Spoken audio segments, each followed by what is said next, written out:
김경래 최강 시사.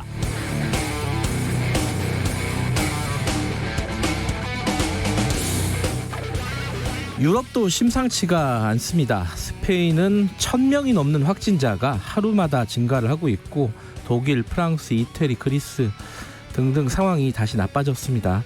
이쪽도 보니까 왜 자정 넘어서 술집 영업을 못하게 하냐, 왜 강제로 마스크를 쓰게 하냐, 이런 불만을 가진 사람들이 있는 것 같군요.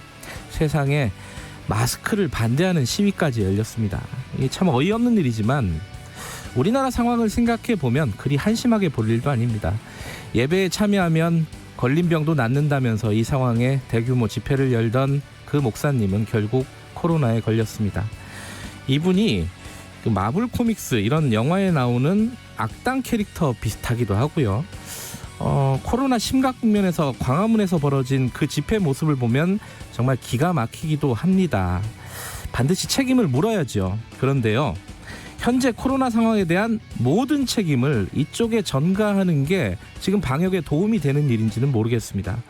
몇 주 전부터 수도권 상황이 심상치 않다, 뭔가 조치가 필요하다, 긴장이 필요하다는 인터뷰를 최강시사에서도 여러 번 하기도 했습니다. 외식 캐시백, 영화 공연 할인권, 여행 관광 할인권, 정부가 추진하던 정책들을 생각해보면 뭔가 잘못 돌아가고 있었던 건 사실입니다. 내수를 진작하겠다는 정부의 방침이 이해가 안 가는 건 아니지만 얼마만큼 방역당국과 소통을 해서 내린 결정이었는지 한번 돌아봐야 할 때입니다. 8월 18일 화요일 김경래의 최강시사 시작합니다.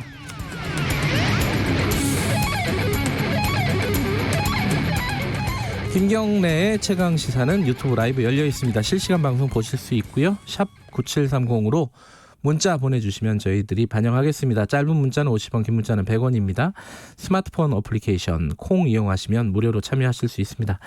오늘 뉴스 언박싱 끝나면 1부에서요, 야당 입장 좀 오늘 들어보는 시간 가져보고요. 2부에서는 더불어민주당 최고위원 후보들 2명 만나봅니다.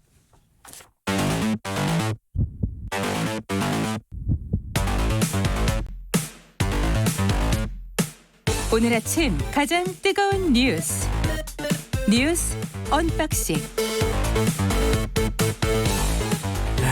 뉴스 언박싱 시작하겠습니다. 고발뉴스 민노기 기자 나와 있습니다. 안녕하세요. 안녕하십니까. KBS 김양순 기자 나와 있습니다. 안녕하세요. 네, 안녕하세요.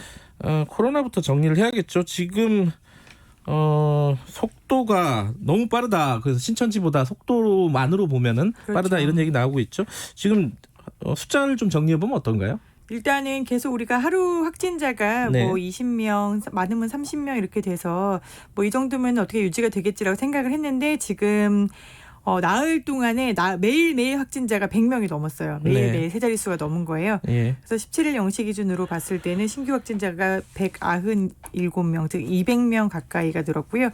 이게 서울 성북구 사랑제일교회에서 앞서 말씀하신 그 목사님이 계시는 하루 사이에 70명이 늘어가지고요. 그 교회에서만 확진자가 지금 300명이 넘었습니다.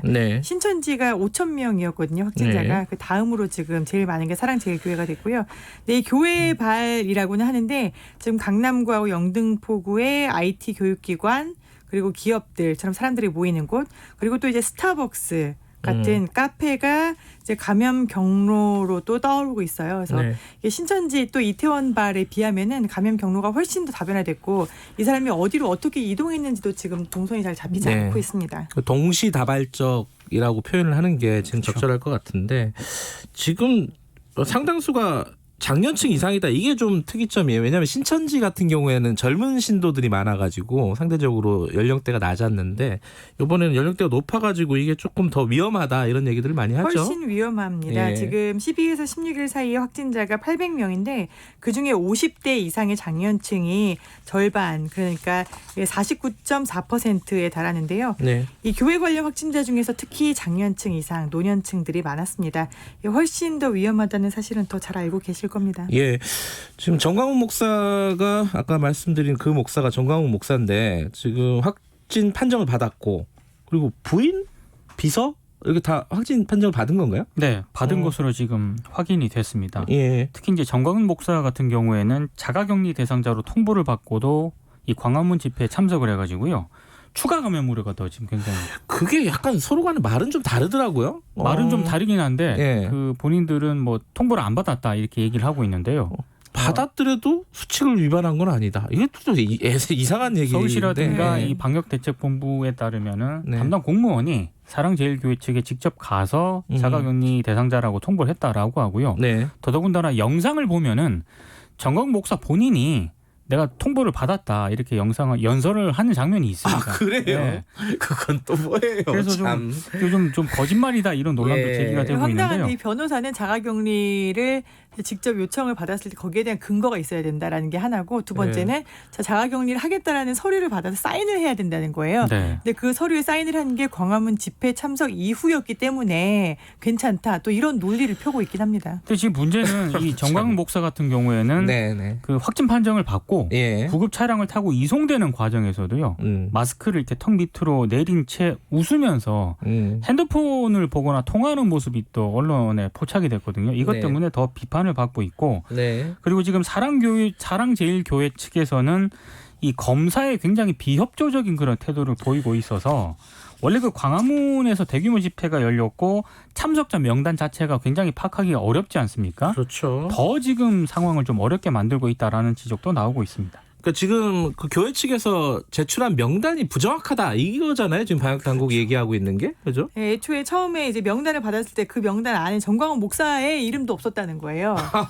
그런데 정광훈 목사는 버젓이 연설을 하는 게 다 포착이 됐잖아요. 아니, 너무 비상식적인 일들이 벌어지고 있네요. 그렇습니다. 예. 참. 지금 보석 상태잖아요. 네. 정광훈 목사가 지금 네. 보석 취소 청구를 검찰이 청구를 했고요. 예. 이제 재판부가 판단을 해야 되는 그런 상황입니다. 그런데 이제 병원에 입원을 하게 됐잖아요. 그렇죠. 예. 그래서 이제 모든 이런 보석 취소, 재구금 이런 절차들이 다 미뤄질 수 있는 그런 상황이 됐습니다.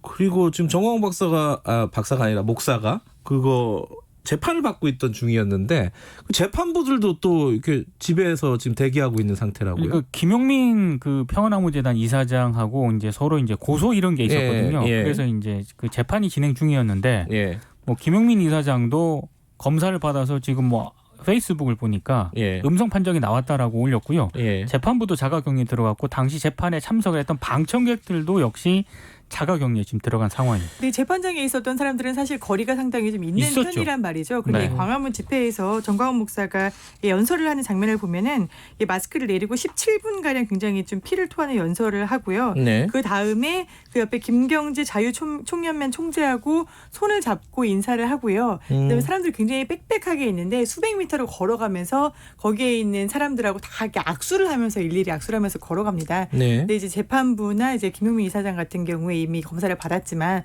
어제도 우리 굉장히 문자가 많이 왔잖아요. 어제 집회에 참석하셨던 분들 전부 다 빨리 가서 검사 받으시라고. 특히 지금 정광훈 목사하고 손을 잡았거나 아니면 이야기를 나눴거나 근처에 있었거나 하시는 분들은 명단이 없다 하더라도 꼭 네. 가서 검사 받으셔야 될 것 특히 같습니다. 그 마이크를 돌렸었던 그런 네. 분들이 있거든요. 그분들은 상당히 좀 뭐 김진태 전 의원이라든가 그렇습니다. 민경욱 전 의원 같은 사람들도 마이크를 같이 쓴 거잖아요. 그렇죠. 사실상. 네. 근데 이제 정광훈 목사가 확진이 된 것도 그렇지만은 사랑제일교회 그 다른 신도들도 지금 300명 넘게 확진이 됐다면은 네. 당시에 집회에 참석한 여러 신도들이 확진이 되거나 혹은 감염 상태가 아니었느냐 네. 이런 의심을 볼 수 있는 상황이잖아요. 그죠? 그렇죠. 그래서 더 상황이 심각한 거고요. 네. 근데 문제는 상황을 계속 꼬이게 만드는 게 그 사랑제일교회 교인들 사이에서요. 예. 정부가 사랑제일교회 교인은 무조건 확진 판정을 내린다라는 정말 유언비어를 계속 돌고 있다고 해요. 예. 그래서 아마 지금 더 검사에 비협조적으로 나오는 게 아닌가 이렇게 추정이 되고 있습니다. 야, 그게 이제 우리들이 지금 감당을 할 수가 없어가지고 그 숫자를 늘릴 수가 없는 상황일 그렇죠. 텐데 이건 그렇죠. 정말 비상식적인 가짜 뉴스. 비상식적이고 비논리적인 가짜 뉴스입니다. 그럼에도 불구하고 그런 얘기들이 그 교인들 사이에서 계속 퍼지고 있다. 돌고 있다는 거죠. 예. 그럼 어찌 됐든 지금 정부 입장에서는 방역당국 입장에서는 빨리 찾아내서 검사를 하는 게 중요하잖아요. 그렇죠. 예. 근데 그 뭐 명단들을 그럼 새로 확보하고 이런 과정들이 있었나요 지금까지? 지금 서울시에서 사랑제일교회 교인 전원에게 전부 이제 검사를 받으라라고 요청을 했고요. 안 받을 경우에는 이제 신천지처럼 강제로 집행을 하겠다라고 이야기를 하고 있어요. 근데 이게 강제 조사라는 게 사실상 명단이 있어야 되는 거 아닙니까? 우리가 이미 신천지 때 겪었잖아요. 명단이 없었기 때문에 그 수많은 사람들을 서로 찾아내고 이 사람이 내 아내가 교인입니다 또 찾아오고 이런 과정들을 겪었었는데 이제 서울시에서는 강제 조사를 하겠다, 강제 검사를 하겠다라고 밝힌 만큼 그 전에 그 앞서가지고 빨리 조속히 검사를 받으셨으면 좋겠습니다. 지금 신천지 같은 경우는 사후적으로 이만희 총재가 기소가 됐잖아요. 그렇죠. 여기도 그런 어떤 법적인 조치가 나중에 취해질 가능성이 높겠네요. 이미 지금 중수본이 정광훈 목사에 대해서 감염병 예방법 위반으로 걸어놓은 상태이기 때문에요. 이거는 뭐 경찰에 수사한 다음에 조치가 될 겁니다. 지금 그 정광훈 목사나 이런 어떤 집회 행태라든가 이런 거에 대해서 사회적인 어떤 여론이 안 좋잖아요. 안 좋은데 미래통합당하고 민주당이 이 부분을 가지고 좀 다투고 있어요. 이거 어떤 내용이에요? 김양성 기자가 좀 정리해 주시죠. 사실 미래통합당은 어떻게 보면 지금 정광훈 리스크에 놓였다 이런 생각이 좀 들어요. 리스크? 네, 이게 아스팔트 보수라고 그동안 불러왔었던 사람들인 거잖아요. 네. 박근혜 전 대통령의 탄핵 반대, 그다음에 이제 보수, 전통적인 보수 지지층 이런 사람들 우리가 태극기 부대라고 부르면서 아스팔트 보수라고 이게 또 탄탄한 지지층이다라고 했었는데 이게 지금 어떻게 보면 미래통합당 입장에서는 이게 반정부 집회였거든요. 성격은 반정부 집회인데 여기에 참여해가지고서는 반정부의 목소리를 같이 드높여야 야당인데 여기에 대해서 장외 집회를 주도하는 이 정광훈 목사의 행태는 비판받아야 또 마땅하단 말이죠. 근데 이걸 강하게 비판하자니 반정부 집회를 비판하는 게 되고 해서 이러지도 못하고 저러지도 못하고 하는 그런 딜레마에 지금 빠져있는 그런 모습이고요. 실제로 이 집회에 현역인 홍문표 의원 그리고 유정복 전 인천시장 그리고 앞에서 나왔던 김진태 그리고 민경욱 전 의원이 또 참석한 걸로 확인이 됐거든요. 근데 이분들도 확진이 되었고 또 이분들도 어떻게 보면은 사람들을 한 1,000명 정도 몰고 다니면서 같이 집회에 참여를 했었기 때문에 감염병을 확산시켰다라는 어떤 통로가 됐다는 비판을 받으면은 또 감당하기는 좀 어려워 보입니다. 근데 이 통합당에서 내놓은 그 얘기 중에 하태경 의원이 정광훈 목사하고 더불어서 이해찬 대표를 엄벌에 쳐야 된다. 이거 무슨 말이에요, 이거는? 그러니까 그 정광훈 목사도 처벌을 해야 되긴 하는데 박원순 전 서울시장의 시민장을 주도해서 정광훈 목사가 장애 집회를 할 수 있도록 여지를 제공한 여권 인사들도 같이 처벌을 해야 된다라는 취지의 그런 비판입니다. 그러니까 이제 정광훈 목사만을 비판을 하기보다는 여권 인사들도 같이 물타기 한 것 아니냐 이런 지금 지적이 나오고 있는데요. 지금 통합당 같은 경우에는 광화문 집회에 대해서 공식 입장이 아직까지는 없습니다. 그래요? 그래서 한겨레 기자가 이제 주호영 원내대표한테 전화를 걸었더라고요. 네, 뭐라고 하던가요? 근데 이제 주호영 원내대표는 복합적이다 이렇게 답을 했습니다. 그러니까 소나기가 내리는 데다 코로나라는 큰 위험이 있다는 걸 알면서도 그 많은 사람이 광장에 나왔다는 건 얼마나 울분에 차 있는 건지 이 정권은 먼저 알아야 한다 이렇게 얘기를 하면서요. 그러면서 코로나19 감염 위험에도 집회하는 건 우리도 찬성할 수는 없지만 방역 실패를 시위대에게만 떠넘기는 것은 비겁하다. 이런 입장을 밝혔습니다. 이게 저도 오프닝에서 얘기했는데 복합적인 게 사실이에요. 한데 그렇죠. 책임을 물을 거는 물어야죠. 당연히. 너무 어정쩡하네요. 지금 상황에서. 어찌됐든 뭐 이 부분은 저희가 언박싱 끝나면은 미래통합당 쪽 의원과 함께 얘기 좀 나눠보도록 하겠습니다.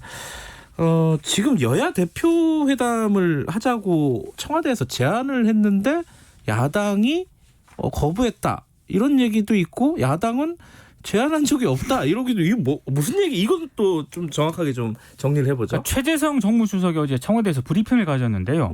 문재인 대통령이 8월에 당대표를 초청해서 국정 전반을 의제에 구애받지 않고 허심탄회하게 논의하는 자리를 마련하고자 했는데 미래통합당이 21일로 제안했던 회동 일정이 불가함을 밝혀왔다. 이렇게 이제 입장을 밝혔거든요. 어쨌든 거부했다 이 얘기잖아요. 그러니까 미래통합당이 발끈했습니다. 그 김은혜 대변인이 빈말로 지나가듯 언저리에 던져놓고 마치 자신들이 그러니까 미래통합당이 거부해서 성사가 안 된 것처럼 떠넘기고 있다. 법사위원장 강탈, 의회 독식 등 청와대가 하고 싶은 대로 다 하더니 이제 와서 돌변해서 회담하자고 팔을 비튼다. 이렇게 강하게 좀 비난을 했습니다. 지나가면서 얘기한 걸 가지고 막 공식적으로 제안한 것처럼 하지 마라. 이게 이제 통합당 얘기군요. 최재성 수석이 지난 13일 정무수석 부임 인사차 국회에서 김종인 비대위원장을 만났다고 만났죠. 하는데요. 네. 이때 문재인 대통령을 한번 만나보는 게 어떻겠냐 이런 취지로 말했다는 게 미래통합당의 전언입니다. 근데 이제 날짜까지 이야기를 한 걸 보면은 이제 네. 정무수석이 새롭게 왔습니다 하고 예방하는 자리에서 언제 만나시면 어떻겠습니까라고 전한 건 사실인데요. 이거를 어디까지 테이블의 곁까지로 볼 것이냐, 이것을 아니면 메인 의제였다라고 주장할 것이냐라는 부분에서는 서로의 말이 갈리고 그렇죠. 있습니다. 지금 한 가지만 더 알아보죠. 박원순 전 시장 성추행 방조 의혹 관련해서 지금 수사가 진행이 되고 있는데 이쪽 그 서울시장 라인들은 다 이 피해자가 인사이동을 해달라고 하거나 피해 사실을 뭐 호소하거나 이랬던 적이 없다 이러고 있었잖아요. 근데 피해자 측에서 뭔가 좀 새로운 얘기를 내놨죠. 네, 비서실장들이 모두 우리가 성추행을 방조하거나 묵인한 적도 없고, 그다음에 이제 피해자 측이 피해 호소나 정보 요청을 한 사실도 없다라고 주장을 네. 해왔는데 여기에 대해서 이제 피해자 측에서 텔레그램을 공개를 했습니다. 2017년 6월 15일에 네. 이제 피해자 A 씨가 담당 과장하고 면담을 한 다음에 주임, 이게 좀 직제를 살펴보면은 그 A 씨 위에 주임, 그 위에가 과장입니다. 그러니까 과장하고 면담한 다음에 주임님, 과장님하고 얘기를 했는데 1월까지는 있게 될 것 같아요. 그랬더니 상사가 주임님이죠. 1월에는 꼭 원하는 곳을 보내드리도록 하겠습니다라고 이야기를 하고요. 또 그 이후에 2017년 10월 25일에서 또 주임님께 주임님, 저 나가는 거 과장님께 비서실장님께서 말씀하셔서 실장님이 남아주면 좋겠다고 하셨다. 그런데 정보 요청을 했다라는 사실은 이미 여기서 알 수 있는 거죠. 그리고 또 2019년 6월 28일 즉 2년쯤 뒤에는 또 한 서울시 관계자가 이번에는 꼭 탈출하실 수 있기를 또 이런 메시지를 보냅니다. 즉 여기서만 보면은 3차례 이상은 정보 요청이 있었다라는 네. 사실을 알 수 있고요. 그다음에 주변 사람들에게도 알렸다라는 것도 알 수 있게 됩니다. 그러니까 적어도 이 텔레그램으로만 보면은 적어도 3번 이상은 피해자가 인사와 관련된 어떤 의견을 그렇죠. 제출을 했고 네. 그 결과를 기다리는 중이었다. 이렇게 그렇죠. 볼 수는 있는 거네요. 그렇습니다. 물론 이 부분에 대해서 다른 그 서울시장 라인들은 지금 부인을 하고 있는 상황인 거고. 여기에 대해서 이제 강요냐 네. 아니면은 계속해서 피해자가 남기를 원했는 거냐라는 네. 부분에 대해서는 해석이 좀 갈리고 있는 그렇죠. 상황입니다. 알겠습니다. 오늘 여기까지 듣겠습니다. 고맙습니다. 고맙습니다. 고맙습니다. 고발뉴스 민동기 기자 그리고 KBS 김양순 기자였습니다. 김경래 최강시사 듣고 계시고요. 지금 시각은 7시 37분입니다. KBS 날씨 정보입니다. 오늘 전국 곳곳에 폭염경보와 주의보가 발효 중입니다. 특히 서울은 11시부터 폭염경보로 강화되겠고요. 경보가 훨씬 더 많은 상황입니다. 오늘 35도 이상 기온이 오르는 곳도 많겠고요. 서울 어제보다 2도 높은 34도의 기온 예상되고 광주, 제주도 같은 기온입니다. 세종, 대전 35, 강릉 36, 대구는 무려 38도까지 오르면서 이런 기온이 목요일까지 쭉 유지돼 무척 덥겠습니다. 당분간 이번 주 내내 비 소식도 없겠고 낮에는 폭염이, 밤에는 열대야가 반복될 것으로 전망을 하고 있고요. 불쾌지수, 식중독지수, 자외선지수 덩달아 높겠습니다. 특히 바깥에 오후 2, 3시경 해가 가장 정점인 시간대에 외출하지 않는 게 온열 질환자에겐 특히나 더 중요하겠습니다. 오늘 오전 농도 부산, 울산, 경남권 일부 남부 지역 오후에 일시 나쁘겠고요. 미세먼지 농도 역시 부산, 울산 쪽으로 오늘 내일 나쁘겠습니다. 현재 서울 기온 24.5도입니다. KBS 날씨정보 최영우였습니다. 계속해서 이 시각 교통 상황입니다. KBS 교통정보센터의 임초희 씨가 정리해드립니다. 이 시각 교통정보입니다. 현재 경부고속도로 부산 방면으로 반포에서 서초 사이 막히고요. 서울 요금소부터 사고가 있었던 신갈 분기점 쪽으로 교통량이 빠르게 늘고 있습니다. 반대 서울 쪽으로는 기흥에서 4km 구간, 판교 분기점부터 반포까지 정체 이어져 있습니다. 서울 외곽고속도로 일산에서 판교 방향으로는 고양 부근 4차로에 고장난 차가 있습니다. 주의하시고요. 이전으로 통일로부터 정체되고 있습니다. 이후에는 계양부터 송내, 도리 분기점 일대와 좀 더 지난 하계 분기점에서 다시 청계터널 쪽으로 밀리고 있습니다. KBS 교통정보센터였습니다. 최강 시사.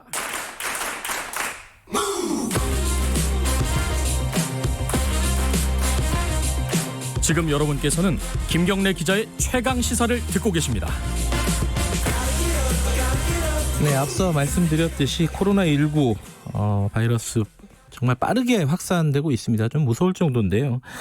지금 신도들에게 광복절 집회 참가를 독려한 사랑제일교회 전광훈 목사에 대해서 여당이나 이쪽에서 강하게 비판을 하고 있습니다. 이런 가운데 김기현 미래통합당 의원이 어제 이 방역 책임을 보수 세력한테 전가할 거냐 이런 식의 주장을 했습니다. 이게 어떤 뜻인지 직접 연결해서 말씀을 좀 들어보겠습니다. 김기현 의원님 나와 계시죠? 안녕하세요. 네, 반갑습니다. 김기현입니다.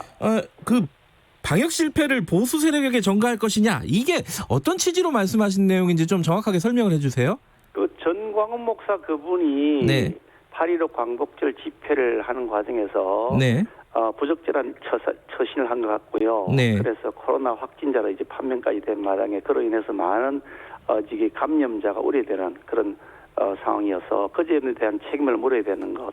그 점에 대해서 저희들이 부인하거나 네. 하는 생각은 전혀 아닙니다만 네네네. 그것과는 별개로 네. 왜 그걸 가지고서 미래통합당에게 책임을 지라 그러냐. 황당하기 짝이 없다 이런 얘기죠.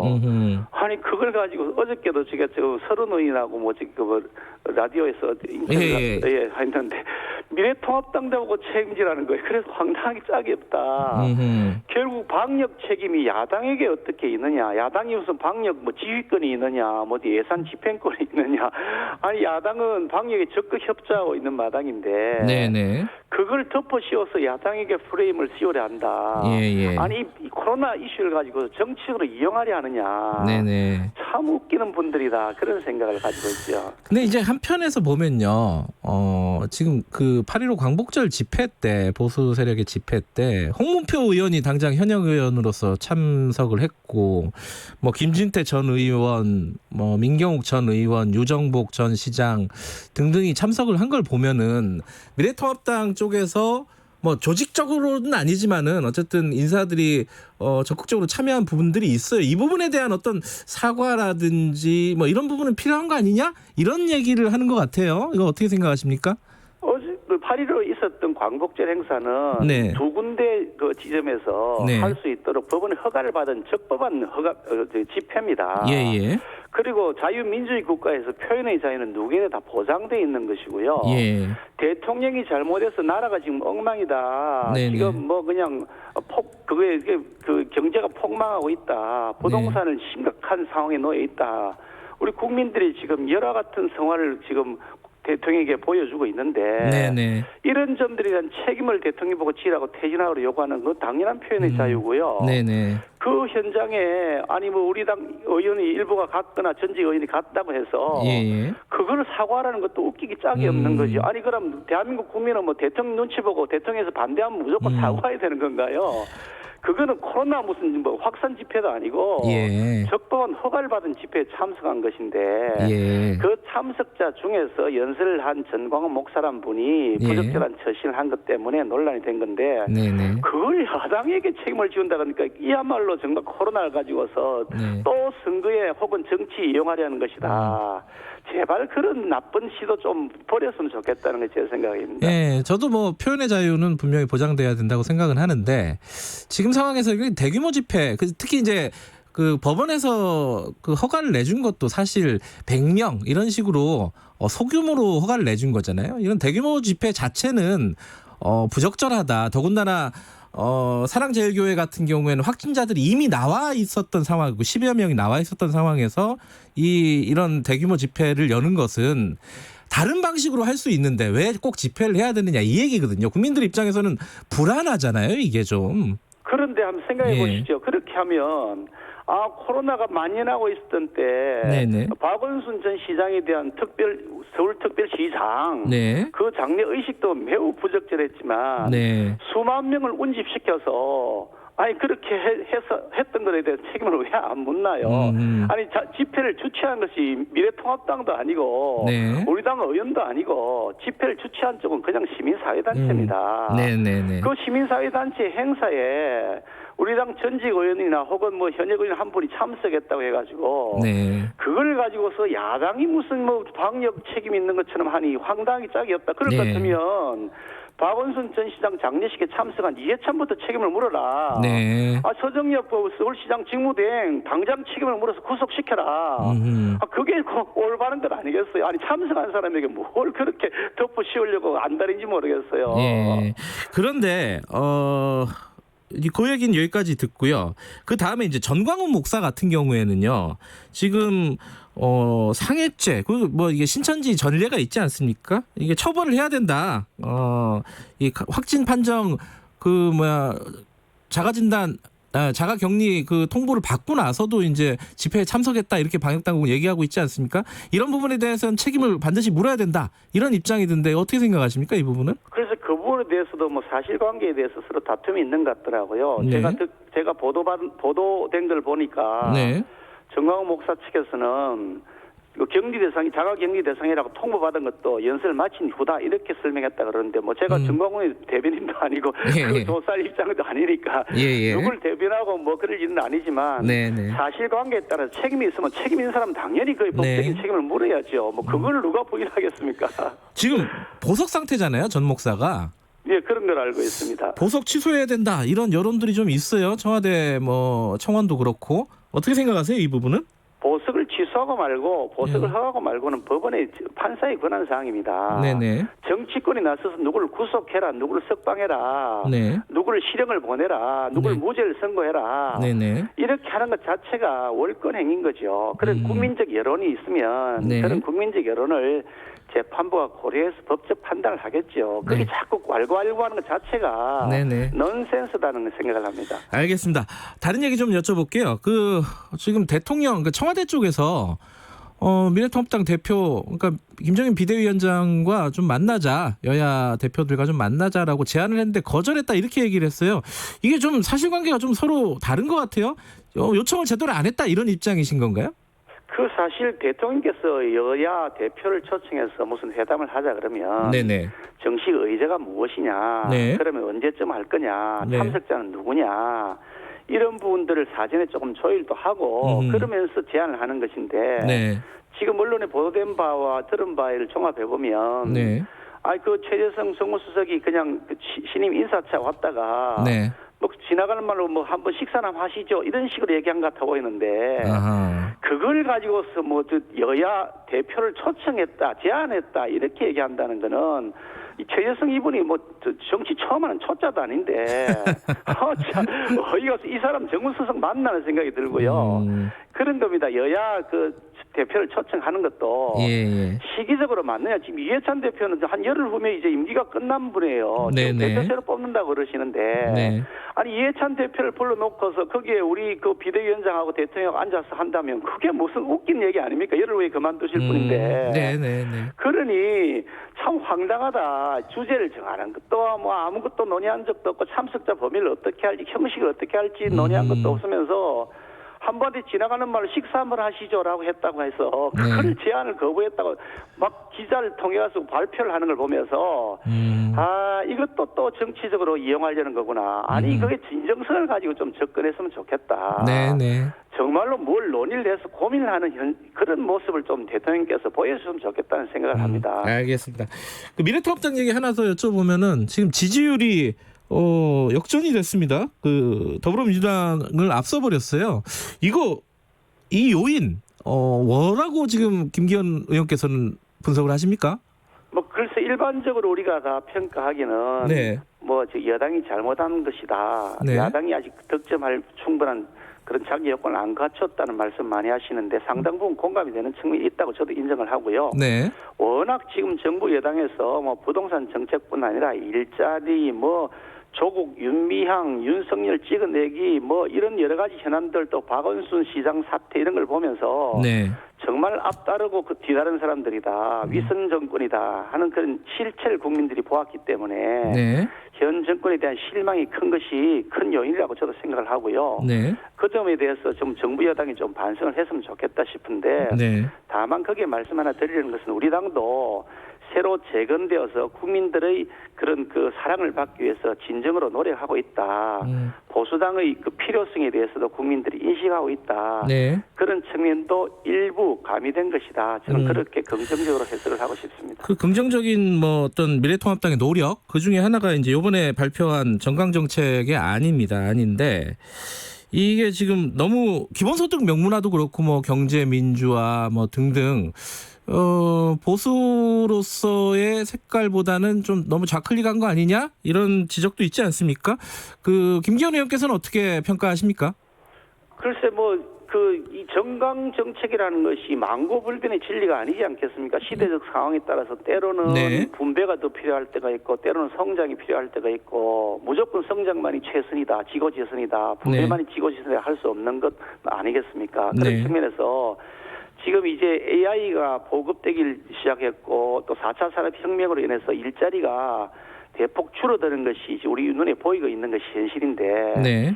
이 시점에서 그러면 국민들의 삶을 어떻게 지탱할 거냐 네. 그런 근본적 고민을 하지 않을 수가 없는 거죠. 그래서 시대적 상황과 여건에 맞춰서 우리 합리적 보수, 개혁적 보수도 생각을 바꿔야 될 부분들은 바꿔야 된다.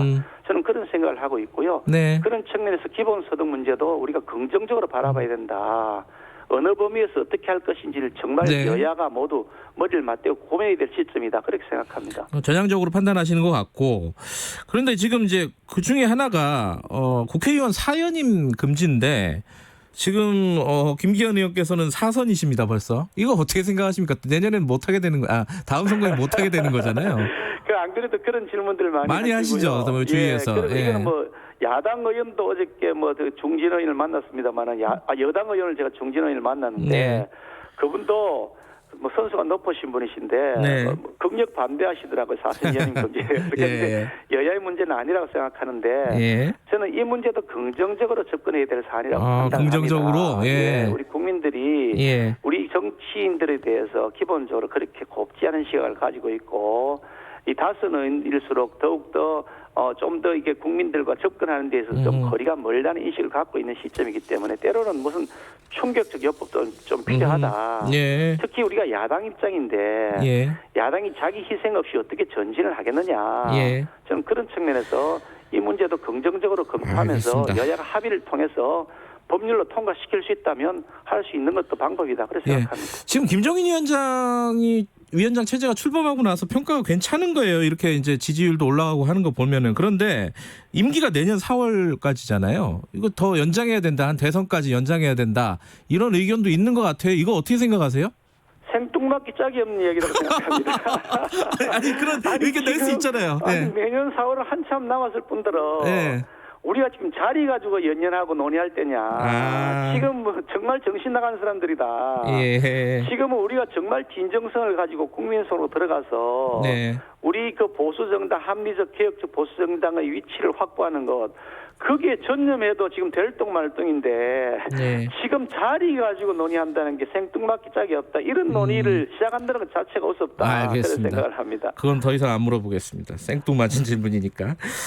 어제 광복절에 김원웅 광복회장이 이승만 전 대통령의 친일 행각이라든가 친일 인사들의 국립묘지 이장이라든가 이 부분에 대해서 강하게 발언을 했어요. 저희들이랑 인터뷰도 했어요. 이거 어떻게 생각하세요? 우선 그 김원웅 회장 그분이 제기하는 이슈가 제기할 이슈냐. 자기야말로 여기저기 다니면서 온갖 철새 노릇 다 하고 자기가 한 잘못들이나 과오에 대해서는 무슨 생계 유지를 위한 차원이었다. 이해해달라. 이렇게 얘기하시면서 네. 그것도 우습습니다만은 네. 어떻든 하여간 그 이승만 전 대통령에 대해서 예. 대통령의 호칭을 생략해버리고 이승만이라고 표현을 하는데 네네. 국민들에 의해서 선출된 대통령입니다. 그분이 나중에 어떤 과정을 통해서 독재 때문에 물러나가고 그거는 별개의 문제고요. 네. 우리 국민들이 선택한 초대 대통령이고 임시정부의 초대 대통령이기도 했습니다. 네. 그분에 대한 존중의 마음 자체 가졌으면 좋겠다는 생각을 하고 그 내용에 보니까 예. 보수 세력에 대해서 이완용에 빗대는 형태의 그 발언이 있어요. 제가 매우 분개했는데 정말 좀 정신 차리셔야 됩니다. 그렇게 마음대로 상대방을 알겠습니다. 권한의 자격이 없습니다. 여기까지 듣겠습니다. 고맙습니다. 네. 김기현 미래통합당 의원이었습니다. 1분 여기까지고요. 2부에서 돌아옵니다. 8시에 뵙겠습니다. 자, 아빠랑 분리배출하러 가자. 아빠, 고장난 선풍기는 어떻게 버려요? 여러분, 버려지는 가전제품도 소중한 자원이 된다는 거 아시나요? 환경부는 폐가전제품 재활용을 통한 자원순환에 앞장서고 있는데요. 가정에서 올바른 분리배출 방법은 무엇일까요? 새 가전제품 구입 시 판매자에게 수거 요청하기, 폐기물 스티커를 부착하거나 무상방문 수거 서비스 이용하기. 어때요? 참 쉽죠? 저탄소 사회경제로의 전환, 그린 뉴딜. 환경부와 한국환경공단이 함께합니다. 말 같은 말. 안녕하세요. 강원국입니다. 직장에서 높은 분을 모실 때 할 일이 참 많았는데요. 의외로 잡담을 잘해야 했습니다. 부장님, 사장님, 회장님 혹은 더 높은 분과도 단둘이 있어야 하는 상황이 생깁니다. 엘리베이터 아닐 수도 있고요. 기차역이나 공항 대합실인 경우도 있는데요. 뻘쭘하게 있을 순 없습니다. 무슨 말이든 스몰 토킹을 해야 합니다. 영업이나 업무를 할 때도 마찬가지입니다. 영업할 때 다짜고짜 본론부터 말해서 성공할 확률은 희박합니다. 세상이 그렇게 녹록하지 않지요. 영업하는 사람에게 30분의 대화 시간이 주어졌다면 마지막 3분의 용무를 말하고 앞에 27분 동안은 잡담을 할 수 있어야 합니다. 그 27분은 상대가 경계태세를 늦추고 들을 준비를 하게 만드는 중요한 시간입니다. 아하. 공식적인 자리에서 진지한 발언을 할 때도 스몰 토크는 필요합니다. 듣는 사람이 편안해지고요. 말하는 자신도 긴장이 풀려 마음이 편해지고 결과적으로 분위기가 자연스러워집니다. 그런데 이걸 어려워하는 분들이 많지요. 당연합니다. 잡담도 평소에 준비해야 잘합니다. 영화나 스포츠, 낚시, 등산, 교육 등 몇몇 주제에 관해 평소 얘기거리를 모아뒀다가 상대에 따라 적절한 내용을 풀어내야겠지요. 대화 장소를 염두에 두고 준비할 수도 있습니다. 예를 들어 음식이나 술 이야기는 식사 자리에서 요긴하게 활용할 수 있습니다. 시사나 유행은 잡담 소재의 보물창고입니다. 본인이나 주변 사람이 겪은 재미있는 일화도 좋은 재료지요. 잡담 기술은 특별하지 않습니다. 실없는 사람이 되겠다고 마음먹고 먼저 말을 건네면 됩니다. 그렇다고 잡담이 실없기만 한가요? 아니죠. 잡담은 상대에게 관심을 표시하고 자신의 매력을 보여주는 좋은 기회입니다. 잡담을 잘하면 같이 일하고 싶고 함께 밥 먹고 싶은 사람이 됩니다. 주변의 영업왕들을 보세요. 다들 잡담의 왕 아닙니까? 강원국의 말 같은 말이었습니다. 실없어 보이면 어때요? 실속 있으면 되죠. 생산적인 잡담을 연습해 보세요.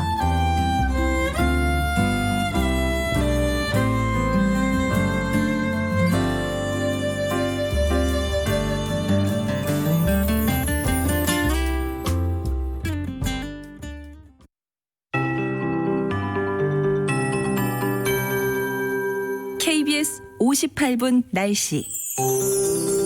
서울도 오늘 오전 11시를 기해서 폭염경보로 강화되겠습니다. 사흘간 서울의 낮 최고 기온은 34도로 예보가 돼 있고요. 전국적으로 어제에 비해 2, 3도가량 기온이 오르면서 더 덥겠습니다.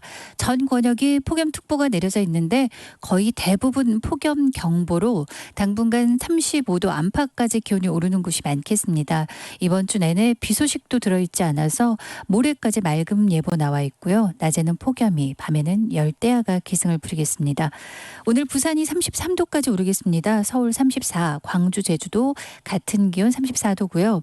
세종, 대전 35, 강릉 36, 대구는 무려 38도까지 오르면서 이 38도의 기온 목요일까지 쭉 예보되어 있는 기온으로 이후로도 대구의 기온은 36, 7도를 넘나들 전망입니다. 당분간 비 소식도 없어서 지열은 더 들끓 것으로 예상을 하고 있고요. 오늘 오전 농도 부산, 울산, 경남 쪽 일부 남부 쪽으로 오후에 일시 날씨 나쁘겠고 미세먼지 농도는 역시 같은 지역 부산 울산권으로 오늘 내일 나쁨 예보가 나와 있습니다. 다른 지역은 좋음에서 보통 사이 유지하겠습니다. 이렇게 폭염이 기승을 부리면서 불쾌지수 또한 높습니다. 식중독 지수와 자외선 지수도 높기 때문에 각별히 더 신경 쓰셔야 되겠습니다. 현재 서울 기온은 25도입니다. 최영우였습니다.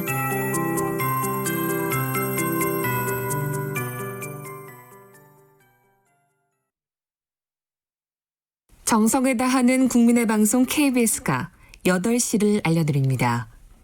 AM 711kHz, FM 97.3MHz, KBS 1라디오입니다.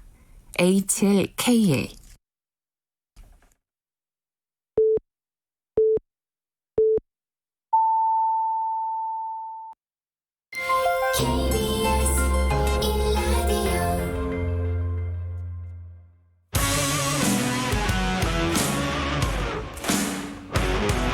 탐사보도 전문기자 김경래 최강시사. 김경래 최강시사 2부 시작하겠습니다. 더불어민주당 전당대회가 열흘 정도 남았어요.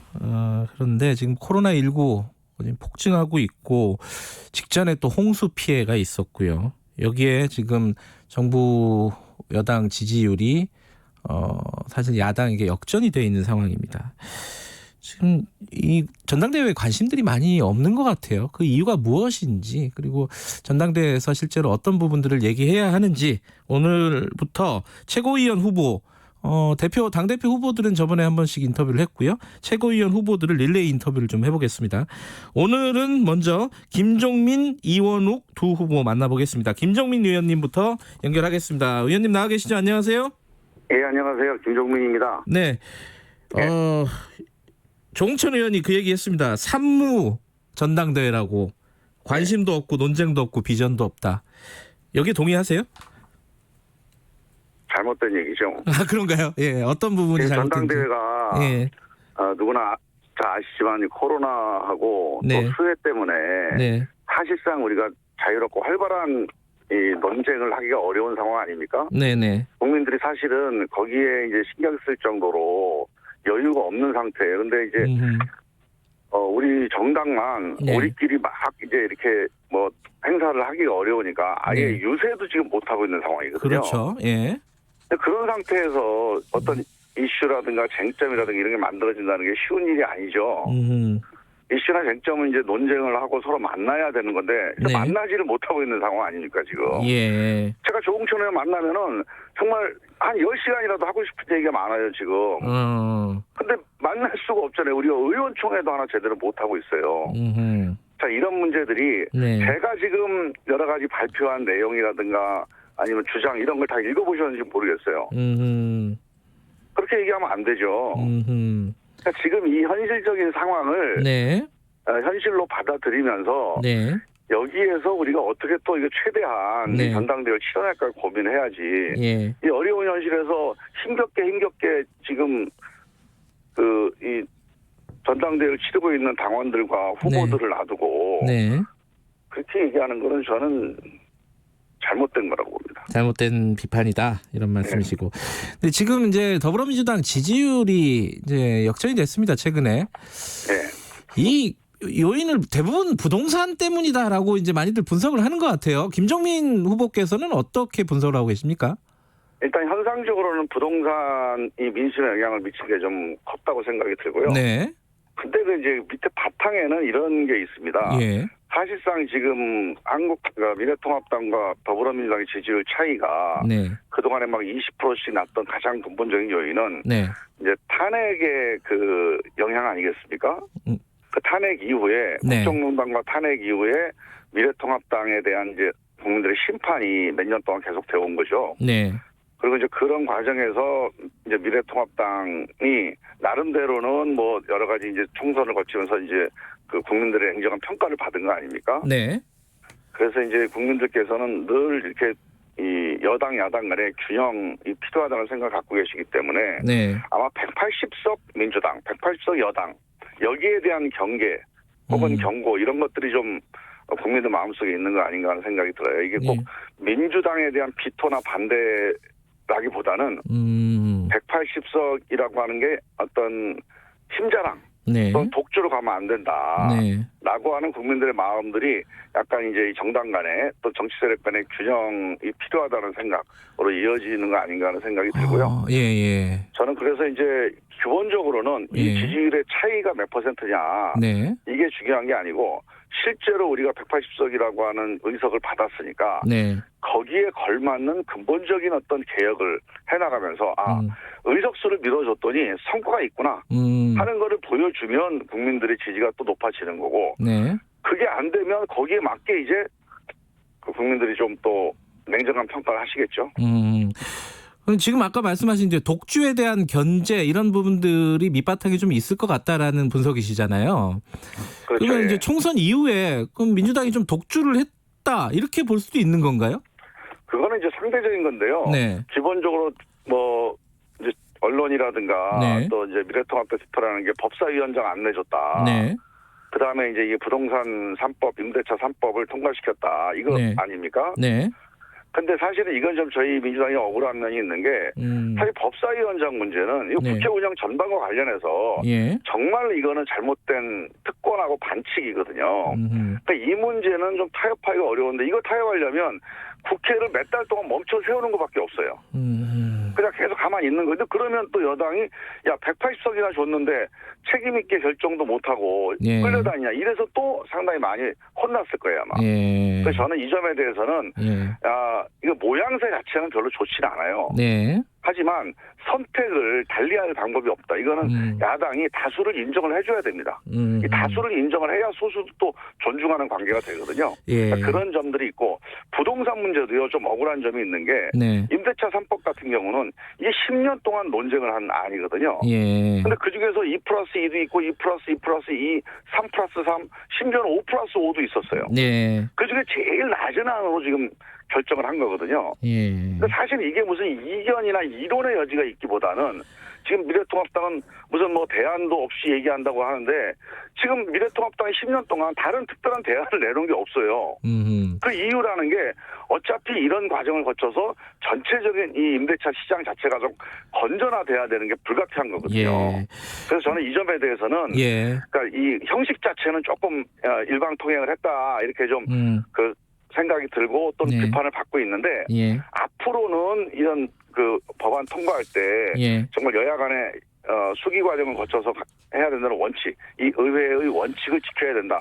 그거 뭐 전 전적으로 동의하는데 요 임대차법 같은 경우에는 지금 임대차 시장 전체가 지금 요동을 칠 가능성이 높아서 상당히 긴급성이 요하는 이런 사안이었다는 점, 이런 점들을 좀 감안해 주시면 좋겠다 이렇게 부탁드립니다. 근데 어찌됐든 성적표가 안 좋은데 이 상황을 돌파할 수 있으려면 뭔가 바뀌어야 되잖아요. 그럼 뭐가 바뀌어야 된다고 생각하시는 겁니까?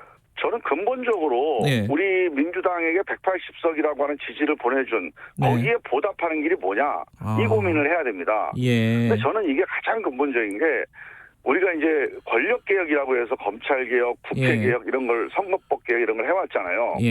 우리가 권력개혁도 마무리 짓고 또 권력개혁을 한 가장 큰 이유가 뭐냐.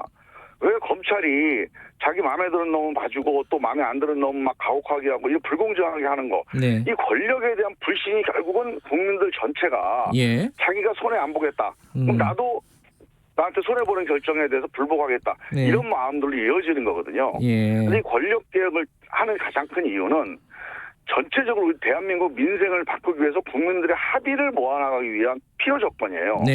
그래서 저는 권력개혁을 통해서 일자리 문제, 부동산 문제, 교육 문제 이런 아주 근본적인 민생의 기본 문제에 대한 근본 개혁. 야 정말로 180석 몰아줬더니 국회가 결정을 하는구나. 그동안에 오랫동안 대한민국에서 정말 숙제라고 생각했던 것들이 이렇게 해결이 되는구나 하는 비전들을 좀 보여줘야 된다. 아마 이번에 지도부가 새로 구성이 된다면 거기에 걸맞는 새로운 민주당의 모습, 비전 이런 것들을 다시 한번 정리해서 보여주는 그런 노력이 좀 필요할 거다 생각합니다. 알겠습니다. 뭐 이게 뭐 약간 원론적인 얘기를 하다 보니까 시간이 다 갔는데 구체적인 얘기 한두 가지만 좀 여쭤볼게요. 일단 지금 최근에 코로나 때문에 지금 심각한데 정광훈 목사 처벌을 해야 된다고 보십니까? 그거는 당연하죠. 이게 이제 그 법을 위반했다는 측면도 있지만 우리가 안보를 왜 중요하게 생각합니까? 안보. 국민들의 생명 국민들의 생명에 위해를 미치는 것들을 우리가 안보라고 얘기를 해요. 네. 우리가 옛날에는 우리 외적의 시민만 우리가 안보 사안이라고 봤는데 예. 현대사회의 안보는요 포괄 안보라고 그래서 이 모든 국민들의 생명을 위해하는 모든 요소는 안보 요소거든요. 예. 사실은 이 정광훈 목사가 지금 집회를 하면서 이 코로나를 이렇게 대거 확대시킨 것은 국민들의 이 생명을 위협하는 안보 사안입니다. 예. 이 점에 대해서 미래통합당이 지금 아무 얘기도 안 하고 있는데 예. 이건 정말로 잘못된 겁니다. 통합당도 책임이 있다고 보세요? 여야 관계없이 통합당도 정광훈 목사에 대해서 엄하게 문제 지적을 하고 네. 선을 그어야 돼요. 맨날 집회 같이 따라다니지 말고. 네, 예. 이거 정말 잘못된 겁니다. 이건. 알겠습니다. 이 뭐 뒤에 분이 기다리고 있어가지고 마지막으로 본인이 최고위원 후보로서의 강점 무엇이다? 이거 한마디만 듣고 마무리하죠. 여러 가지 드릴 말씀 많지만 딱 한 가지만 말씀을 드려야 되니까. 예, 하나만. 예. 제가 노무현 정부 5년 동안 노무현 대통령 모시면서 정말 국정 전반에 대해서 5년 동안 같이 함께 옆에서 지켜보면서 도와드렸는데 제가 국회의원 돼서 보니까 그게 다 살아나는 걸 느꼈어요. 그래서 이게 좀 그때 국정 경험을 가지고 이제 그때 잘못했던 건 더 잘하고 또 그때 아쉬웠던 건 정말 이어가고 하는 그런 마음속에 그런 다짐 같은 것들이 있는데 제가 최고위원이 되면 아마 그 5년 동안의 국정 경험이 다시 이제 10년 이후에 한 단계 업그레이드해서 살아나는 그런 지도부를 만들어 볼 수 있겠다. 그런 생각이 있습니다. 알겠습니다. 오늘 말씀 감사합니다. 예, 감사합니다. 더불어민주당 최고위원 후보 김종민 의원이었고요. 바로 이원욱 후보님 연결하겠습니다. 이원욱 의원님 나와 계시죠? 안녕하세요. 네, 안녕하십니까. 경기도 화성을 출신의 삼선 의원 이원욱입니다. 예, 아까 같은 질문부터 먼저 좀 드려야 될 것 같아요. 지금 민주당이 위기다 이런 뭐 분석도 있고 일부 그리고 뭐 지지율도 역전이 됐고 지금 전당대회는 사실상 흥행에 좀 실패한 분위기고 이런 상황을 어떻게 지금 진단하고 계십니까? 그러게요. 요즘 지지율이 역전되고 민주당이 역전되고 하는 거를 보면서 민주당에 대한 지지를 보내주셨던 국민들이 많이 상심해하시고 걱정이 많이 크신데요. 예. 민주당이 몇몇 가지 지점에서 약간의 오해를 불러일으킬 수 있는 이런 상황들이 좀 계속 지속되지 않았는가라고 생각을 합니다. 어떤 부분을 말씀하시는 거죠? 예를 들어 가지고 뭐 인천국제공항 문제 때 방향은 굉장히 옳았음에도 불구하고 비정규직의 정규직 전환. 이게 청년들이 뭐 잘 몰라서 그랬다는 뭐 이런 식의 얘기. 그다음에 서울시장 그 문제로 인해서 그 사건이 났을 때 뭐 여성 피해 호소인이라고 하는 이런 체지 뭐 이러면서 민주당의 콘크리트 지지층이라고 했던 20, 30대 여성이 민주당에 대한 지지를 철회하고 그리고 또 뭐 부동산 문제가 아주 굉장히 컸던 거 아닌가 싶습니다. 부동산 대책이 제대로 그 자리를 잡지 못하면서 장기적 처방으로 23번이나 했음에도 불구하고 계속 집값 우선 정책으로 가는 것들이 이게 이 정부가 과연 나를 위한 정부냐라고 하는 이런 비판의 목소리가 좀 이어졌던 것 같고 이제 좀 국민의 목소리에 좀 귀를 기울이고 공감할 수 있는 그러면서 부동산 대책도 좀 보다 근본적인 대책 처방이 좀 나와야 될 시점이 아닌가 생각하고 있습니다. 지금 아까 김종민 후보 같은 경우에는 180석을 준 어떤 국민들의 지지에 대한 성과로 뭔가 이 위기를 돌파해야 된다, 지금 상황을 돌파해야 된다 이런 취지로 얘기를 했는데 여기에 동의하시나요? 그럼요. 그 얘기는 제가 많이 얘기했는데요. 제가 정치 철학으로 삼고 있는 말이 서생적 문제의식과 상인적 현실 감각이라고 하는 그래야지만 성공할 수 있다라고 하는 김대중 대통령의 어록입니다. 지금은 이 서생적 문제의식을 갖고 대한민국 180석을 만들어준 실제로는 범여권으로 치면 190석이 훨씬 넘는 그 정당 지지도를 보여준 그 국민들의 요구가 무엇일까라고 하는 거에 대해서 네. 선생적 문제의식을 가질 필요가 있습니다. 그 생각은 개혁 입법을 완수하고 민성 입법을 완수해라라고 하는 국민의 명령이었거든요. 네. 네, 그거에 대해서 깊이 생각하고 개혁 과제 그리고 민생 과제 이런 것들을 완수시켜내야 될 필요성이 아주 강하게 존재하죠. 근데 사실은 이거 같은 질문이긴 한데 총선 이후에 민주당이 그렇게 해온 거잖아요. 네. 근데 지금 평가가 안 좋지 않습니까? 그럼 어디에서 문제가 발생했다고 보시는 거예요? 저는 그 개혁 과제를 처리하는 과정에서의 문제라기보다는 태도에 있어서의 문제였다고 생각합니다. 네.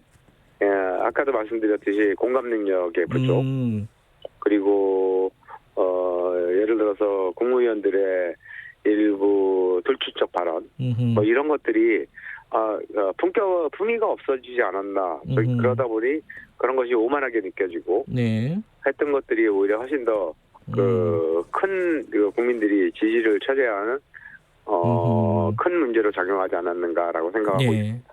태도와 품격, 오만 뭐 이런 단어들을 말씀하셨고요. 지금 최근에요. 당 합동 연설회에서 이현우 후보께서 이 윤석열 검찰총장에 대해서 개가 주인을 무는 꼴이다 이렇게 비판을 하셨어요. 여기에 대해서 뭐 여당 쪽에서는 굉장히 큰 반발이 있었습니다. 예컨대 뭐 주인이 도둑처럼 야당 쪽에서는요. 주인이 도둑처럼 보이면 무는 거 아니냐 이런 얘기도 있고 이 발언에 대해서는 좀 어떻게 생각하시나요? 좀 과하지 않았냐라는 비판에 대해서는? 아니 이제 여러 가지 얘기들이 있던데요. 그러니까 뭐 이태규 의원님께서 하신 말씀을 조금 아까 그 이제 전에 전달을 해주셨는데 제가 이제 했던 근본적인 내용은 선출된 권력과 임명된 권력이 부딪혔을 때 선출된 권력이 우선이다라고 하는 말씀이었거든요. 거기 앞에는 국민에 의해 선출된 권력이라고 하는 그 용어가 상쇄되어 있는 겁니다. 물론 모든 공무원, 모든 공직자, 선출직과 뭐 임명직을 포함해서 이거는 최종적인 주인은 국민이죠. 그러면 국민의 명령을 따라야 되는 것인데 그 내에서 선출된 권력과 그 임명된 권력이 의견을 달리하고 부딪힐 때 어느 것이 우선이겠는가? 대통령은 선출된 권력이거든요. 근데 윤석열 총장은 선출된 권력이 아니고 선출된 권력 국민이 직접 뽑은 대통령에 의해서 임명된 권력입니다. 그것이 부딪힐 때는 선출된 권력이 우선이라는 거예요. 근데 대통령에 대해서 빗대어서 독재니 전체주의니라고 하는 것을 얘기를 들으면서 저는 이 사람이 대선 출마 선언이구나 라고 하는 느꼈고요. 특히나 김종인 대표가 계속 그런 거에 대한 밑밥을 좀 깔아주지 않습니까? 대선 출마 어떻게 생각하느냐 이렇게 기자들의 질문에 갖춰야 될 요건을 따져봐야 한다는 등 밑밥을 계속 깔고 실제로 계속 미래통합당의 대선 후보군으로서 올려놓는 듯한 모습을 보여줬는데요. 실제 김종인 대표가 해야 될 일은 그런 것이 아니고 너 들어와라. 미래통합당의 문은 언제든지 열려있다. 그리고 그런 거를 대선 출마하고 싶으면 미래통합당으로 들어오고 그러기 위해서 그 전에 일단 그만두고 들어와라. 이런 얘기를 하시는 게 그러면요. 올바른 태도가 아니었나 싶습니다. 당내에서 지금 해임론, 윤석열 총장 해임론도 나오고 있는데 그 해임해야 된다고 생각하십니까? 저는 그렇게 정치적 발언을 일삼고 대통령에 대해서 계속 문제 제기를 그 자리에서는 해서 안 된다고 생각을 하고요. 만약에 끌어내릴 수 있으면 끌어내리는 것이 지금 우리가 해야 될 일이다라고 생각하죠. 하나만 더 간단하게 좀 여쭤보면요. 지금 청와대에서 여야 대표 회당 제안을 했다는데 통합당에서는 이게 절차를 제대로 지키지 않았다. 이런 불만을 갖고 있더라고요. 아까 김기현 의원 얘기를 들어보니까. 이거 어떻게 보십니까? 대통령의 정무수석이 김종인 대표님을 직접 찾아뵙고 그 자리에서 영수회담을 하시죠. 대표회담을 하시죠라고 얘기했던 것이 그게 어떻게 공식적인 절차가 아닐 수가 있겠습니까? 부족하지 않다. 그건 완벽한 공식적인 절차고요. 그리고 정중한 제안이었고 그것을 필요하다라고 한다면 당연히 또 예. 알겠습니다. 무슨 말씀인지 알겠고요. 네네. 마지막으로 똑같이 김종인 후보와 마찬가지로 본인이 최고위원으로서의 강점, 어떤 리더십을 갖고 있는지 홍보 한번 하시고 마무리하죠. 네. 사람의 현재를 알려면 과거를 보라고 했습니다. 네. 저는 김대중 대통령 때부터 시작해서 노무현 대통령, 문재인 대통령을 모시고 네. 오랜 동안 당직자 생활로서 실제로 당의 전략과 전술 이런 것들을 항상 참모로서 또는 네. 국회의원으로서 만들어온 사람입니다. 제가 재선 국회의원 때 박근혜 대통령 탄핵할 때 전략기획위원장을 맡아서 성공리에 이끌었고요. 네. 그리고 그 이후에 이인영 대표와 함께 원내 수석부 대표를 맡아서 공수처법을 성공리에 마무리 졌습니다. 네네. 아마도 이런 성공리에 마무리 질 수 있었던 사람 중에서 특히나 최고위원회 3선 정도 한 명은 반드시 들어가 있어야 된다. 왜냐하면 상임위원장들이 대부분 3선이고 네. 그 3선과의 소통을 잘해낼 사람. 네. 그래야 당이 원보이스로 갈 수 있고 하나의 목소리를 낼 수 있다라고 네. 하는 생각을 하고 있고요. 예. 당을 하나의 목소리로 만들어낼 수 있는 최고의 적임자는 이원우. 그리고 전략과 전술을 제대로 만들어서 당의 기초 체력을 형성시킬 수 있는 사람 또한 이원우. 이렇게 생각하고 있습니다. 알겠습니다. 오늘 말씀 감사합니다. 네, 고맙습니다. 더불어민주당 최고위원 후보 이원욱 의원이었습니다. 공정하고 깊이 있게 오늘 하루 이슈의 중심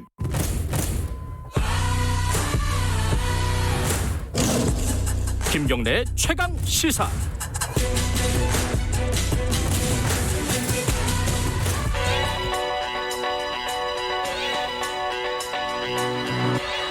최강 시사 김수민의 눈. 네, 김수민 평론가 나와 계십니다. 안녕하세요. 네, 반갑습니다. 조금 전에 이원욱 후보, 네. 최고위원 후보 인터뷰를 하면서 김대중 전 대통령 얘기가 나왔습니다. 네. 상인의 현실 감각으로 자기는 정치를 하겠다.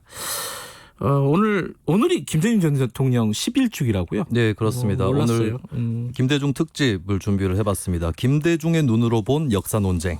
최근에 역사 논쟁이 가열되고 있는데 예. 김대중 전 대통령은 어떻게 보았을까? 이것을 한번 살펴보도록 하겠습니다. 제일 뜨거운 것 중에 하나가 이승만 전 대통령에 대한 입장이죠. 네. 어떤 게 있었어요? 이승만에게 굉장히 부정적인 입장을 자서전에서 피력을 하는데요. 예. 이승만의 대통령 당선은 우리 현대사 비극의 시작이었다.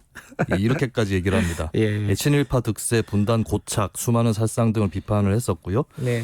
근데 김구 선생에 대해서도 조금 비판적인 그래요? 입장을 피력을 했습니다. 귀국 이후의 행적을 현실 정치의 잣대로 들이대면 그리 들춰낼 만한 것이 없다. 그러니까 좌우 합작에 실패했던 거, 하지 않았던 거, 그리고 남쪽의 단독 총선에 출마했었어야 한다.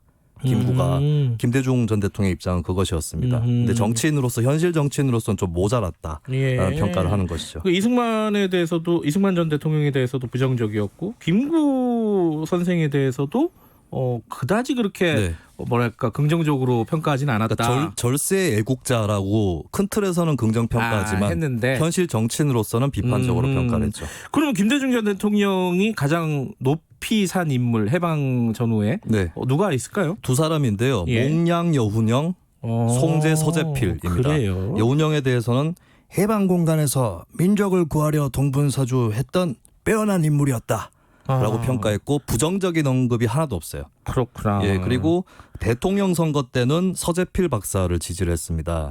예, 그 당시에 대선 출마 요청서에 김대중 전 대통령 서명도 있었고요. 아, 그래요? 예, 그 이유에 대해서는 여권 해방, 만민 평등을 주장했던 민주주의자였다라고 얘기를 하면서 실용적이면서도 고든 삶을 살았다라고 평가를 했습니다. 지금 말씀하신 부분들은 다 김대중 전 대통령의 어떤 저서라든가 이런 부분을 통해서 말씀하시는 거죠? 그렇습니다. 특히 자서전. 네. 건국 시점에 대해서도 좀 얘기가 있었다면서요? 네, 1948년이냐 1919년이냐 이걸로 논쟁이 뜨겁잖아요. 그렇죠. 김대중 자서전에 보면은 1948년도에 한반도 상황을 계속 설명을 하다가 이런 구절이 나와요. 그리고 마침내 8월 15일 대한민국이 탄생했다. 네, 그러니까 김대중 전 대통령은 1948년도 8월 15일에 대한민국이 탄생했다라고 보는 그런 입장인 것입니다. 그러니까 보통 이제 김구 선생을 존경하는 사람들이 1919년설, 네. 그 이승만 전 대통령 재조명파가 1948년설인데 이게 좀 다른 입장에서 1948년설을 김대중 전 대통령이 네. 제기를 한 거예요. 그리고 실제로 1998년에 네. 김대중 정부 첫 해에 보면은 건국 50주년 사업을 했었고 건국 50년이라는 표현이 광복절 경축사에서 등장을 합니다. 이 이유에 대해서 자서전에 자세히 나와 있지는 않은데 아무래도 당시에 보면 여운형 선생 얘기를 아까 했었는데 네. 여운형 선생이 건국 동맹이라고 하는 단체를 해방 직전에 만들었고 해방 직후에는 건국준비위원회라는 단체를 만들었거든요. 네. 그러니까 당시에 임시정부를 빼면은 좀 상당수 독립운동가들이 아직 건국이 되지 않았다. 그런 관점으로 보는 게 아닌가 싶고 김대중 전 대통령 입장에서도 민주주의 정체성을 갖고 있는 그러니까 북쪽하고 좀 분리되는 대한민국의 정체성은 1948년도에 탄생을 하는 것이다. 뭐 이렇게 보는 것 같습니다. 지금 가장 뜨거운 사람 중에 한 명은 백선엽 장군, 네. 그죠? 그리고 또 김원봉 선생 같은 경우도 사실 역사적인 평가가 굉장히 엇갈리잖아요. 네. 이거 어떻게 평가를 했나요, 김대중 전 대통령은? 네, 김대중 전 대통령 저서에서 백선엽 혹은 김원봉에 대한 평가는 제가 찾지는 못했습니다. 아, 그래요? 네, 그래서 좀 다른 사람에 대한 입장으로 짐작을 해봐야 될 것 같은데 인촌 김성수, 그러니까 친일파 중에 한 명으로 꼽히는데 김대중 전 대통령이 인촌에 대해서 좀 높게 평가를 했었습니다. 1993년 광복절 기고였는데 어떤 독립투쟁 못지않게 우리 민족에 공헌을 했다라고 네. 하면서 신문이나 학교를 만들었던 거, 또 근대적 산업을 육성했던 거 이런 것들을 좀 높게 평가하는데 유추하자면은 좀 강도 높은 친일 청산에 대해서는 범주를 좁힐 필요가 있지 않을까 이렇게 생각을 하지 않을까 싶고요. 예. 그리고 이제 북한에 대한 그 북한으로 간 인물에 대해서 언급이 자서전에는 없는데 네. 다만 이제 남한에 남아있는 좌파 계열 인사 중에 조봉암 선생에 대한 언급이 있습니다. 네. 인간미가 넘치는 매력적인 인물이었다라고 평가를 하면서 자주 어울리면서 친하게 지냈다고 하는데 근데 다만 단지 난국을 돌파하는 요령이 부족했다라고 하고 있어요. 조금 더 현실적인 행보를 해야 된다. 그러니까 김구 선생에 대한 지적과 좀 일맥상통하는 그 현실 정치인 김대중의 시선이었다고 볼 수 있겠습니다. 굉장히 현실적인 분이었군요, 김대중 전 대통령이. 그렇죠. 김대중 전 대통령이 성향이 사실은 중도 좌파 이렇게 원래는 봤었어야 되는데 예. 어떤 남한의 정치 현실에 비춰봤을 때 야권 대통합이라든지 이런 노선을 또 견지를 하기도 했었죠.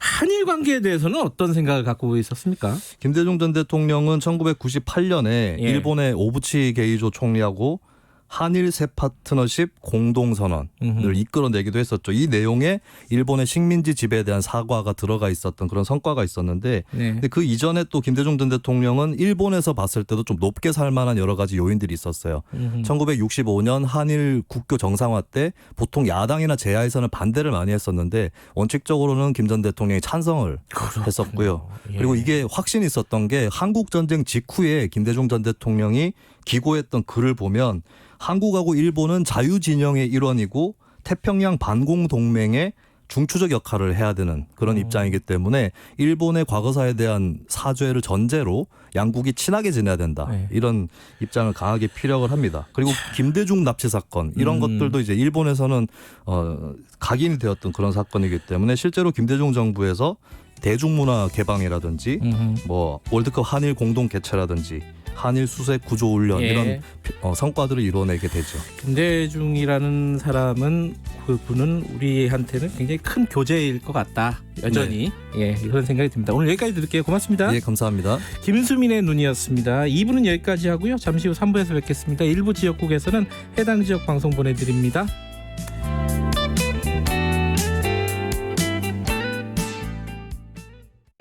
야야야, 내가 오늘 병원에서 진짜 신기한 걸 봤는데 사고로 다리가 부러졌다는 사람이 아무도 없을 때 이렇게 펄짝거리고 접촉사고 나서 뒷목 잡고 내리던 사람이 모퉁이 돌자마자 이렇게 헤드뱅잉을 하는 거 있지.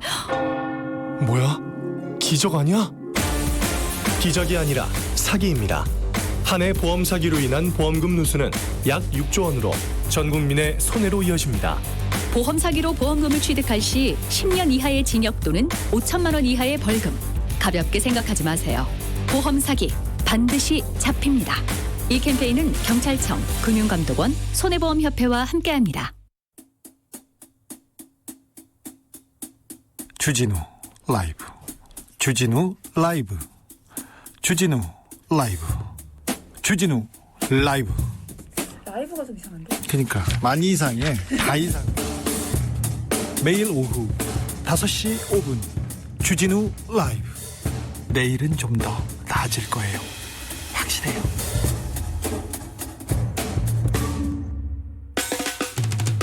오태훈의 시사본부. 오태훈의 시사본부. 오태훈의 시사본부.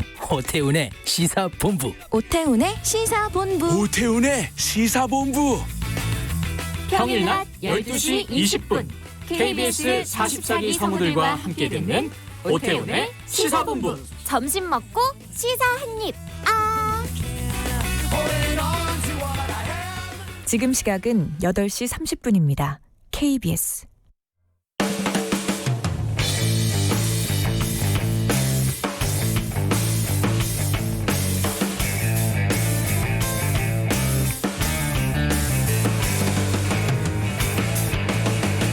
김경래의 최강 시사.